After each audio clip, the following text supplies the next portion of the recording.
In 2024, deploying a humanoid robot would have set you back about $150,000. But by late 2025, Figure AI slashed that down to $30,000, and they're already targeting $20,000 for their next model, the Figure 03, by the end of 2026. Now, analysts, they're projecting a $10,000 unit cost within just 24 months. To put that into perspective, a human manufacturing worker costs roughly $46 an hour all in, but a $10,000 robot running 24/7, that costs about $1.14 an hour. The tipping point that nobody saw coming is already here, and it didn't arrive during some loud political debate. It quietly showed up in factory earnings calls.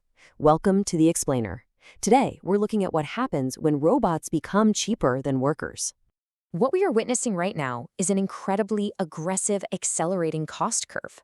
From 2023 to 2024, the manufacturing costs for humanoid robots just plummeted by 40%.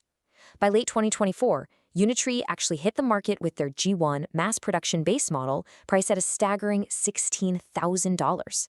So we're seeing this massive, rapid transition from highly specialized research and development directly into scalable global manufacturing. And here is the clinical 1-2 punch that is literally restructuring the global economy right in front of us. On one hand, you have the $46 per hour total compensation of a human worker. On the other, the collapsing fixed capital cost of a robotic unit. If you amortize a $10,000 robot over 3 years, throw in maintenance costs, and run it 24 hours a day, 365 days a year, your total operating cost drops to basically $1.14 per hour. That structural advantage is absolutely absolute. All right, let's get right into Act 1, the math, total cost of employment. So, according to the Bureau of Labor Statistics, a worker's actual wages only make up about 66% of their total employment costs. The rest of that, it's insurance, paid leave, legally required benefits, and onboarding. Plus, human manufacturing deals with an annual turnover rate of about 40%, and replacing just one departing worker can cost a company up to 9 months of that person's salary. A robot, on the other hand, doesn't need health insurance, it doesn't take smoke breaks, it doesn't file workers' comp claims, and it definitely never quits. Now, to be clear, it's absolutely crucial that we separate science fiction from the current factory reality. Humanoid robots are not currently substitutable for tasks that require novel problem-solving in unstructured environments or really fine motor manipulation, like cracking an egg without crushing it. But they are completely ready for repetitive motion in defined spaces, sorting objects, and continuous logistics transfers. And those substitutable categories alone are more than large enough to permanently restructure entire industries. Which brings us to Act 2. What is already happening? Real-world deployments. Let's look at Figure AI, a startup that recently hit a staggering multi-billion-dollar valuation. They have already deployed their Figure 02 robots directly into BMW's plant in Spartanburg, South Carolina, to handle part sorting and station-to-station transfers. Boston Dynamics is doing something similar, shifting their Atlas robot from hydraulics to fully electric, closing a capability gap in just a few years that previously would have taken a decade. And the thing is, this transition rarely looks like massive headline-grabbing factory layoffs. It's more of a quiet erosion of jobs through natural attrition. It's just permanent math. Then you have Agility Robotics, who are putting their digit bipedal robots into Amazon and GXO logistics facilities. And they are specifically targeting the highest turnover job in the U.S. economy, moving empty totes. Look, that is grueling, physically punishing work for a human being. But it is the exact kind of repetitive, structured environment where a machine thrives. And as the robot's capability increases, the perimeter of what it can do inside that warehouse just keeps expanding.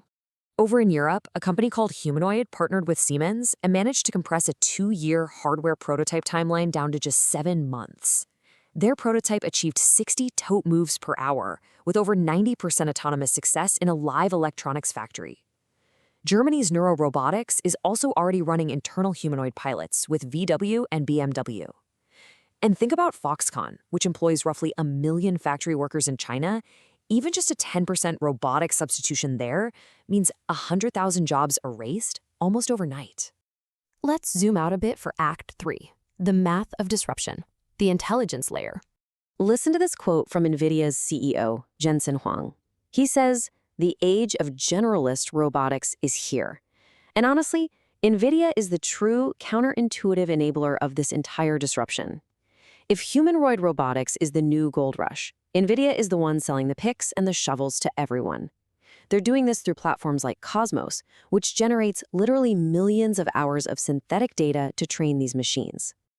This is all powered by tools like GR00T1, which is NVIDIA's open vision language action foundation model. You can basically think of it as pre-trained robot intelligence. What this does is it completely severs the physical hardware of the robot from the brain that drives it. So the machine can now perceive its environment, understand human language, and instantly translate that into precise physical movement. And this intelligence is built into a really fascinating stack. Step 1. Isaac Sim allows the robots to train inside millions of physically accurate virtual factories. Step 2. That learned intelligence gets packaged into GR-Root as a foundation model. And Step 3, it is deployed straight onto the robot's physical onboard computer, the Jetson Thor. By simulating factory layouts digitally before ever installing the equipment, this software actually replaces the human factory planner first, and then it replaces the human worker. Now, there are roughly 10 million U.S. manufacturing jobs involving the exact kind of repetitive tasks these robots are built for. At $46 an hour, that represents over $920 billion in annual labor costs. But here's a stark, rarely discussed second-order effect. Right now, 90% of global humanoid robot manufacturing is happening in China.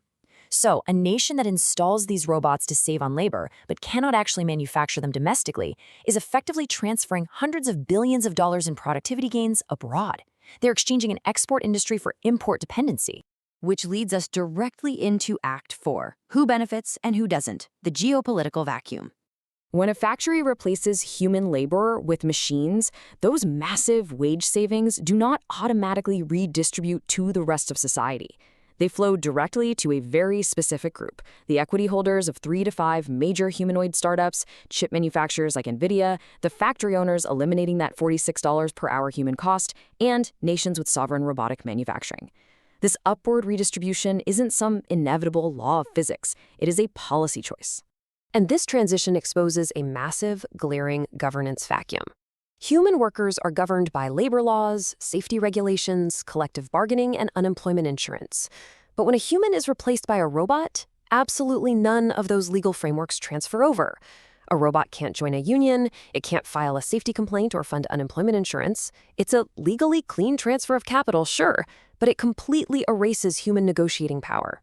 It really brings up the defining labor question of the next decade, one that unions like Germany's IG Metall are already asking. What does collective bargaining even mean when the collective is increasingly non-human? Historically, during the Industrial Revolution, the economy absorbed displaced agricultural workers over 60 to 80 years. Today, analysts are projecting a 30 to 50% task substitution in exposed sectors within just 10 to 15 years. The global economy has literally never been asked to absorb job displacement of this magnitude this fast, and it is all happening in an environment of intense geopolitical competition. You have heavily venture-funded U.S. companies racing against state-backed Chinese initiatives that are prioritizing humanoid robotics as a strategic national goal, while Europe tries to navigate it all with fragmented national policies. Just let that number sit there for a second. $38 billion. That is Goldman Sachs' projection for the global humanoid robotics market by 2035. That massive capital incentive right there is the ultimate unstoppable driver of this entire transition. Which leaves us with the most urgent, uncomfortable policy question of our decade. As human labor gets permanently priced out, who gets to design the rules for how this productivity gain is distributed? Can our democratic institutions move fast enough to actually participate in that conversation?